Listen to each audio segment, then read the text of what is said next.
Hello friends, तर आज आपण बघणार आहोत ॲपलची प्युरी.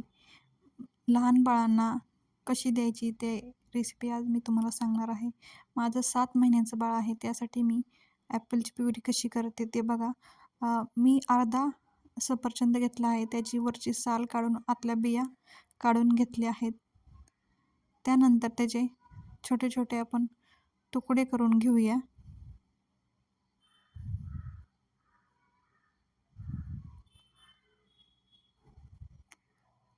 तुकडे केल्यानंतर आपण एक छोटेसे पातेले घेऊन त्यामध्ये ते टाकून अर्धा ग्लास पाणी टाकून छान असे 15 ते 20 मिनिट मंद आचेवर चांगले शिजून देऊया. तर बघा चांगले शिजले आहेत. त्यानंतर मिक्सर जारमध्ये टाकून ते चांगले बारीक करून घेऊया. तर आपली ॲपल प्युरी तयार झालेली आहे. व्हिडिओ आवडल्यास लाईक, शेअर, सबस्क्राईब करा. धन्यवाद.